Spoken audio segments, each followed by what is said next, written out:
भन्दाखेरि सर्पले पनि जति हामी सर्पसँग डराउँछौँ सर्प त्यति नै हामीसँग डराउँछ। सर्पले टोक्ने किन हो भन्दाखेरि हामीसँग डराएर आफ्नो सेल्फ डिफेन्सको लागि चाहिँ उसले टोक्ने हो। त्यसकारण हामीले सर्प देख्दा पनि केही रियाक्ट गरेनौँ नआत्तिकन पनि हतपति हामीलाई टोक्दैन भन्ने कुरा होइन। न्युरोटक्सिकमा चाहिँ अब डिसेन्डिङ हिसाबको अब शरीर कुनै पनि भाग अलिकति प्यारालाइसिसको रियाक्ट देखाउन सक्छ। जस्तो माथिबाट हेर्दाखेरि आँखा चाहिँ बिरामीले आँखा खोल्न नसक्ने टोसेस भन्छ नि जुन आँखा तल झरेको जस्तो लाग्ने। अनि अर्को के भन्छ मुख बन्द भयो जस्तो मुख खोल्न नसक्ने। जिब्रो बाहिर निकाल्नु भन्दाखेरि जिब्रो बाहिर निकाल्न नसक्ने। निल्नु भन्दा निल्न नसक्ने। हामीले ग्याग चेक गऱ्यो भने ग्याग चेक गर्दाखेरि उसको ग्याग रेस्पोन्स नै छैन। अनि स्केलेटल मसलको विकनेस भयो हात पुरै दुख्छ भनेर कम्प्लेन गर्न सक्छ। स्केलेटल मसलको कुरा गर्दाखेरि चाहिँ अब हाम्रो रेस्पिरेटरी मसल्समा पनि कति स्केलेटल मसल भयो त्यही भएर सास लिन गाह्रो भयो भनेर आउन सक्छ। भनेपछि तलदेखि माथि न्युरोटक्सिक डिफ्रेन्ट फिचर्स लिएर बिरामी आउन सक्छ। अनि अर्को एउटा चाहिँ घाँटी चलाउन घाँटीलाई थाम्न गाह्रो हुन्छ। भनेपछि यो अझ हामीले यो यसमा याद गर्नुपर्ने अनि मैले टोसेस भनिहालेँ। अर्को चाहिँ हामी के भन्छ अप्थाल्मोप्लेजिया होइन यो आँखाको मसल्सहरू चाहिँ प्यारालाइज भयो त्यसको त्यो बेला के भन्छ बिरामीले भने आँखा धमिलो देखिरहेको छु आँखा राम्ररी देखिरहेको छैन। अनि हामीले जब लाइट रिफ्लेक्स गर्छौँ त्यतिखेर पनि रिस्पोन्स आएन। सो चाहिँ त्यो चाहिँ अप्थाल्मोप्लेजियाको पार्ट भयो। यो हामीले फिचर्सहरू थाहा पाउन किन जरुरी छ भन्दाखेरि त्यो बिरामी जब आउँछ हामीले के हेर्ने त न्युरोटक्सिकको साइन के छ भन्दाखेरि चाहिँ त्यो सबै चेक गर्नु पर्यो। त्यसपछि आयो हिमोटक्सिक होइन। हिमोटक्सिकमा चाहिँ अब ब्लिडिङ डिसअर्डरको फिचर लिएर आउन सक्छ। जस्तो यो बिरामीको चाहिँ क्लटिङमा चाहिँ एबनर्मालिटी हुन्छ। त्यो भएपछि रगत कसरी कहाँबाट रगत आउन सक्छ भन्दाखेरि बिरामी आयो क्यानुला लगाएपछि क्यानुला साइडबाट भर रगत आइरहेको छ त्यस्तो हुन सक्यो। अर्को के हुन सक्यो त आँखामा सबकन्जङ्क्टिभल हेमोरेज भयो आँखा रातो भइरहेछ अथवा आँखाबाट आँसुमै रगत मिसिएर आइरहेको छ अथवा नाकबाट रगत आयो भन्न सक्छ अथवा बिरामीको गिजाबाट रगत आइरहेको भन्न सक्छ। उसले भमिटमा रगत निकाल्न सक्छ उसको दिशामा रगत निकाल्न सक्छ पिने ब्लिडिङ भनेर आउन सक्छ हेमाटुरिया भनेर आउन सक्छ। भनेपछि शरीरको कुनै भागबाट चाहिँ रगत आयो भनेर आउन सक्छ भने अर्को चाहिँ के भने शरीरमा रातो पेटिकी पर्पिरा हुन्छ सानो रातो डट लिएर पनि आउन थाल्यो ठुलो रातो डाबरहरू पनि लिएर आउन सक्छ। यो सबै चाहिँ हाम्रो हिमोटक्सिकको फिचर भयो। यो चाहिँ भाइपर बाइटमा चाहिँ देखिने यो भयो होइन। अब मैले अघि के भने न्युरोटक्सिकमा चाहिँ युजुअली यो देखिन्छ र कोब्रा र करेक्ट हुन्छ भने अब त्यसमा कोब्रा र करेक्टमा हामीले याद गर्नुपर्ने कुरा चाहिँ के भन्दाखेरि लोकल फिचर जुन मैले भनेको थिएँ स्वेलिङ हुने ब्लिस्टर हुने त्यस्तो चाहिँ कोब्रामा हुन्छ करेक्टमा हुँदैन। करेक्टको बाइट पनि युजुअली पेनलेस हुन्छ तर करेक्टको के हुन्छ भन्दा एकदम एब्डोमिनल पेन भनेर आयो। सर्पले टोक्यो तर हेर्दाखेरि चाहिँ कतै पनि त्यस्तो सुन्नेको डाबर आएको पानीको फोक आएको त्यस्तो छैन तर एकदमै पेट दुख्यो भनेर चाहिँ यदि बिरामीले भनिरहेछ भने हामीले चाहिँ करेक्ट हो कि भन्ने त्यो गेस गर्नुपर्छ। त्यतिखेर अब यो अहिले त सर्पले टोक्यो होइन उसलाई अरू कुराले पेट दुख्यो होला भनेर घर पठाइदियो भने पछि चाहिँ बिरामी एकैचोटि अब टोसेस अब आँखा देख्दिन अब सास लिन सक्दैन भनेर आउन सक्छ। सो हामीले त्यो सटल साइन्सहरू चाहिँ आफूले सुरुमै त्यसलाई थाहा पाउनु पर्दैन। सो अब यो त हाम्रो साइन्सहरूको अब हामीले एउटा मान्छे देख्यौँ अथवा कोही स्नेक बाइट भनेर आयो। सो अब के गर्ने त प्रोसेस के हुन्छ अब बाइट त अभियसली हस्पिटलमै त हुँदैन कहाँ हुन्छ होइन। सो त्यहाँबाट प्रोसेस स्टार्ट गरौँ। फर्स्टमा कुरा आयो फर्स्ट एडको कुरा होइन। फर्स्ट एडको कुरा गर्नु पर्दाखेरि चाहिँ हाम्रो मोस्ट युजुअली हामीले नेपालीज अथवा भनौँ न गाउँठाउँमा गर्ने मिस्टेकहरू चाहिँ के हुन्छ त भन्दाखेरि बाँधिदियो भने चाहिँ यो बिक उता सर्दैन त्यही भएर बाँध्नुपर्छ भन्छन् जुन चाहिँ मोस्ट युजुअली डेथ गराउने रिजन युजुअली कम्प्लिकेसन गराउने रिजन चाहिँ त्यही हो। बिकज त्यसले गर्दाखेरि ब्लड सर्कुलेसन चाहिँ ब्लक हुन्छ र त्यहाँ चाहिँ ब्लड नपुगेर स्किमिया भएर पछि ग्याङ्ग्रिन हुनसक्छ। सो त्यो टाइटली बाँध्नु हुँदैन। इनकेस हामीले बाँध्यो भने पनि 1 इन्च जहाँ घाउ भएको छ 1 इन्च माथि बाँधेर उसलाई छिर्ने गरिकन बाँध्नुपर्छ। त्यो पुरै कसेर बाँधेको छ भने द्याट्स रङ। अनि अर्को भनेको बिरामीलाई इमोबिलाइज गर्नु पर्यो किनभने जति मुभमेन्ट गरायो त्यति जुन पोइजन जुन ठाउँ छ त्यहाँबाट अन्त स्प्रेड हुने चान्स बढी भयो त। त्यही भएर चाहिँ अब हामीले कसरी त्यसलाई स्प्लिन्टिङ गर्न सक्छौँ भने अब यहाँ जस्तो हस्पिटलमा आएको प्लास्टर लाउन सकिन्छ सबैतिर त त्यस्तो हुँदैन।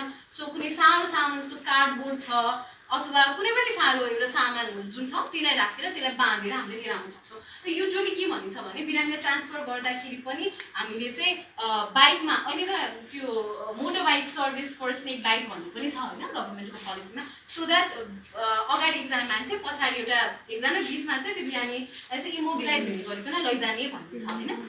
सो त्यो गर्नु भएन। अर्को के छ जुन स्नेक बाइट भयो यो भिनमलाई चाहिँ निकाल्यो भने ठिक हुन्छ भनेर चुस्ने घाउ बनाउने टुक्ने त्यस्तो छ होइन। द्याट्स अल्सो रङ किन भन्दाखेरि हामीले त्यहाँ जुन गुण छ त्यो ठाउँमा चाहिँ केही पनि गर्दाखेरि चाहिँ त्यो स्नेक भिनम चाहिँ झन् ब्लड सर्कुलेसनमा जाने चान्स बढी हुन्छ। त्यसकारण त्यो घाउलाई त्यतिखेर केही पनि नचलाउने होइन, त्यो टोक्रिएर निकाल्ने भन्ने नगर्ने। अनि अर्को चाहिँ के हुन्छ भने कतिमा चाहिँ काउ डङ राखेर अरू हर्बल गरिकन चाहिँ राम्रो हुन्छ भने त्यस्तो गर्ने पनि गर्नुहुन्छ, त्यो पनि गर्नु भएन। र अर्को एउटा इम्पोर्टेन्ट कुरा चाहिँ यदि अब मान्छेलाई ज्ञान भएन र बानीको एकदम टाइटली बानीको देखिसक्यो अरे हामीले होइन, देख्यो भने चाहिँ यस्तो नगर्ने कि अब तपाईँहरूले कतै जानु भएको छ स्नेक बाइटको बिरामी बाटोमा कतै भेट्नुभयो, कसैले एकदम बानी दिइरहेको छ भने ओहो यसरी बान्नु हुँदैन ल फुकाल्नु भनेर त्यतिखेर फुकाल्नु हुँदैन। किन भन्दाखेरि त्यो ब्लक भएको सर्कुलेसन हामीलाई अचानक खोल्दाखेरि चाहिँ ठ्याक्क अब जन भेनम स्प्रिड हुने चान्स भयो नि त। सो इन केस त्यस्तो देख्यौँ भने पनि त्यो टर्निकेट खोल्ने चाहिँ हस्पिटलमा आएर मात्रै, जहाँ चाहिँ अब के भइहाल्यो भने फेरि रिससिटेसन गर्ने फेसिलिटी जहाँ हुन्छ त्यहाँ मात्रै त्यस्तो गर्ने, र बाहिर चाहिँ त्यस्तो गर्नु पाएन। सो अब इमिडिएटली अब जब यहाँ हाम्रोमा आउनुहुन्छ स्नेक बाइटको पेसेन्ट, अब हामीले त युजुअली यो कुन क्याटेगोरीको होला, यो ट्रायल्स कुन होला भन्ने त हामीलाई एउटा आकल त भइहाल्छ होइन। अब इमर्जेन्सीमा हुनुहुन्छ साइड बाई साइड गर्ने, एकजनाले हिस्ट्री दिँदै गर्नुहुन्छ, एकजनाले भाइटल्स दिँदै सबै गर्नुहुन्छ होइन। हिस्ट्रीमा चाहिँ कस्तो खाले सर्कलले टोक्यो, बिकज हामीलाई अब यो कस्तो खाले कुरा चाहिँ एक्सपेक्ट गर्नु छ, न्युरोटक्सिटी एक्सपेक्ट गर्ने हो कि हेमोटक्सिटी हामीलाई थाहा हुन्छ त्यो अनुसारले। अनि सर्कलले आफूले देखेको हो कि होइन, सर्कलले कति ठाउँमा टोकेको हो, सबै कुरा डिटेलमा भन्ने। म यो हामीलाई दिएको एउटा गभर्मेन्टले के भन्ने भनेर दिएको पनि छ, त्यो पनि पछि हामी डिस्कस गरौँला त्यसको बारेमा। सो एक्जामिनेसन गर्दाखेरि चाहिँ हाम्रो युजुअल चाहिँ हामी त्यो एबिसी प्याटर्नमै जानु पऱ्यो, जुन पनि एयरवे ठिक छ कि छैन, ब्रिदिङ ठिक छ कि छैन, सर्कुलेसन ठिक छ कि छैन, सबै हेर्दैन। अब सो हेमोटक्सिक छ भने बिरामी एकैचोटि सकमै पनि आउन सक्नुहुन्छ होइन। अब एकदम ट्याकिकार्डिया छ, ब्लड प्रेसर एकदम लो छ भने सकै म्यानेजमेन्ट गर्नु पऱ्यो। सो स्टेप बाई स्टेप अब सुरुमै त्यो न्युरोटक्सिटीले गर्दा रेस्पिरेटरी फेलियरमा आउनु भएको छ भने इन्टिब्युसनै गर्नुपर्ने हुनसक्यो। सो एबिसी गर्दै जाने, त्यो अनुसारले म्यानेजमेन्ट गर्ने। र इन्भेस्टिगेसनमा के पठाउनु पऱ्यो त भन्दाखेरि अब सिबिसी पठाउनै पऱ्यो। किन भन्दाखेरि ब्लिडिङ भइरहेको छ, हिमोग्लोबिन कम पनि हुनसक्छ, तर अर्को हिमोग्लोबिन कम मात्रै होइन बढी पनि हुनसक्छ, किनभने शरीरबाट जुन पानी गइरहेको छ त्यसले गर्दा चाहिँ ब्लड कन्सन्ट्रेटेड भएर हिमोग्लोबिन बढी पनि आउन सक्छ, काउन्ट बढेको हुनसक्छ किनभने बडीले रियाक्ट गर्ने भयो त्यसमा होइन। अनि अर्को चाहिँ युरिनारी पठाउँदा युरिनमा के हेर्ने त भने आरबिसी छ कि छैन, प्रोटिन छ कि छैन भनेर हेर्ने। अनि इम्पोर्टेन्ट कुरा अर्को चाहिँ हेर्नु पनि क्रियाटिनिन हेर्ने, किन भन्दाखेरि यसले गर्दाखेरि एक्युट किडनी इन्जुरी लिएर पनि आउन सक्छ। सो क्रियाटिनिन हेर्ने, पोट्यासियम हेर्ने, किनभने मसल इन्जुरी जब गराउँछ मसलको पोट्यासियम रिलिज हुने भएर पोट्यासियम पनि हेर्ने। अनि त्यस कारण इसिजी पनि गर्ने यो पोट्यासियमको अल्टरेसन के छ भनेर। र अर्को हामीले के गर्नु पर्यो त एकदम इम्पोर्टेन्ट भनेको बिटिसिटी पिटिआइएनआर गर्नु पर्यो, किनभने यो कोगुलेसन डिसअर्डर गराउनु भएर पिटिआइएनआर हेर्नु पर्यो। तर अब के भन्छ भन्दाखेरि पिटिआइएनआर भन्दा पनि रिलायबल चाहिँ 20 मिनट ब्लड क्लटिङ टेस्ट हो भनेर भन्छ होइन। त्यसमा चाहिँ यो प्लेन ग्लास ट्युबमा चाहिँ ब्लड राखेर त्यसलाई केही पनि चेन्ज नगरिकन रुम टेम्परेचरमै 20 मिनटसम्म राख्दा हो ब्लड क्लटिङ टाइम भयो भने होइन। 20 मिनटसम्म पनि केही नराख्दाखेरि रुम टेम्परेचरमा यदि त्यो अझ पनि क्लट भएन भने चाहिँ ल यो क्लटिङ एब्नर्मालिटी छ, बिरामीलाई देख्यो भने त्यसको चाहिँ साइन हुन्छ। र कतिपय बेला चाहिँ इमिडिएटली अर्जेन्टली त्यो साइन्सहरू नदेखिन सक्छ, इमिडिएटली सबै प्यारामिटर्स फिट एन्ड फाइन भयो पनि त्यो इभेन्चुअली भेनमको रिस्पोन्स देखिरहने हुने भएर हामीले चाहिँ सिरियली त्यसलाई चेक गर्दै जानुपर्छ। सो अब यो साइनहरू भएपछि अब हामी के चाहिँ याद गर्नु पऱ्यो भने कस्तो बेलामा चाहिँ अब एन्टिस्नेक भेनम युज गर्ने भन्नु पऱ्यो। यहाँ एउटा चार्ट छ। अब सायद मैले पनि आफ्नो कार्यव्यस्तताको कारणले अब सुरुमा चाहिँ हामीले के हेर्ने भयो भने लोकल फिचर्स छ कि छैन, पोइजनिङको लोकल फिचर छ कि छैन, छ र छैन। अब लोकल फिचर छ कि छैन भने पनि मैले के भनेको थिएँ, हेर्दा केही पनि ठिक छैन भने पनि यदि उसले ग्राउन्डमा सुतेको पेट दुख्या छ भने पनि हामीले त्यो करेक्ट हुनसक्छ, केही नदेखेर ऊ गर्नु हुँदैन भनेको थिएँ नि होइन। त्यो भयो भने करेक्ट भन्ने सोच्ने र अरू त्यसपछि अरू न्युरोटक्सिटीको फिचर आउँछ कि आउँदैन भन्ने पुर्ने त्यो अनुसारले म्यानेज गर्ने होइन। उसलाई रेस्पिरेटरी प्यारालाइसिस चाहियो भने भेन्टिलेटर नै चाहिन सक्छ, अथवा अरू फिचर्सहरू जस्तो टुसेस मैले अघि जुन भनेँ नि मुख खोल्न गाह्रो हुने न्युरोलोजिकल अरू फिचर आयो भने स्नेक भेनम युज गर्नुपर्ने हुनसक्छ होइन। तर अब सुरुमा लोकल फिचर छ अरे, स्वेलिङ लिएर आयो, ब्लिस्टर लिएर आयो, अथवा कुनै लोकल फिचर लिएर आयो भने अब के हेर्ने, उसमा न्युरो प्यारालाइसिसको फिचर आयो भने चाहिँ यो के भयो त स्वेलिङ पनि छ अनि न्युरो प्यारालाइसिस न्युरोटक्सिक भनेको कुन हो त, कुन स्नेक भयो, कोब्रा होइन। त्यही त अब कोब्रा भयो, कोब्रा भयो भने चाहिँ कोब्रासँगै अरू न्युरोलोजिकल फिचर आयो भने अब चाहिँ एन्टिस्नेक भेनम युज गर्ने भयो। अब लोकल फिचर छ भनेपछि अब न्युरोटक्सिक त हामीले छुट्याइसक्यौँ नि त। न्युरोटक्सिकमा चाहिँ लोकल साइन छैन, एब्डोमिनल पेन छ अथवा न्युरोलोजिकल साइन्सहरू करेक्ट, लोकल साइन छ अनि न्युरोलोजिकल फिचर छ भने कोब्रा यो छुट्टिहाल्यो होइन। हेमोटक्सिकमा चाहिँ अब कस्तो हुनसक्छ भन्दाखेरि पिटिआइएनआर अरू सबै एउटा त के हुनसक्छ सबै रिपोर्ट नर्मलै पनि आउन सक्छ। अर्को चाहिँ पिटिआइएनआर डिटेल्स छ तर ब्लिडिङ चाहिँ भनेको छैन, भएको छैन। जस्तो अघि मैले भने नि नाकबाट कानबाट मुखबाट सबैतिर त्यस्तो नभएको हुनसक्छ अथवा सबै फ्र्याङ्क नै भइरहेको हुनसक्छ।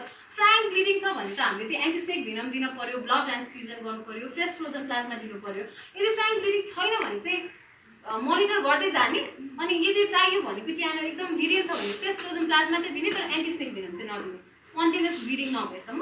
र यदि केही पनि छैन भने चाहिँ सपोर्टिभ ट्रिटमेन्ट चाहिने, बिरामीको भाइटल्स हेरिकन हामीले के दिनुपर्ने जस्तो छ त्यस्तो त्यो अनुसार दिने।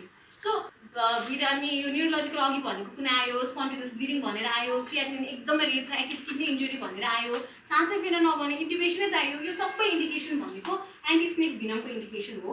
र यो भनेको अब हाम्रो जस्तो यो एन्टिस्नेक भेनमको चाहिँ के हो, प्रोज एन्ड कन्स के भने दियो भने ज्यान बच्छ, अनि दिएन भने ज्यान जान सक्छ, कहिले दिएर पनि ज्यान जान सक्छ। त्यति अलिकति जोखिमपूर्णै हो होइन। यसमा बडीले रियाक्ट गरेर एनाफाइलेक्सिसमै पनि जान सक्छ। त्यही भएर सबै एउटा क्रिटिकल सेटअप नभएको ठाउँमा चाहिँ एन्टिस्नेक भेनम नदिने, जहाँ चाहिँ if you are not sure कि यो पछि के भइहाल्यो भने हामीले म्यानेज गर्न सक्दैनौँ भने त्यस ठाउँमा नदिने होइन। अनि हाइड्रोकर्डदेखि एभिल र अरू कुराहरू इन्ट्युबेसन होइन सबै चिज रेडी हुनु पऱ्यो।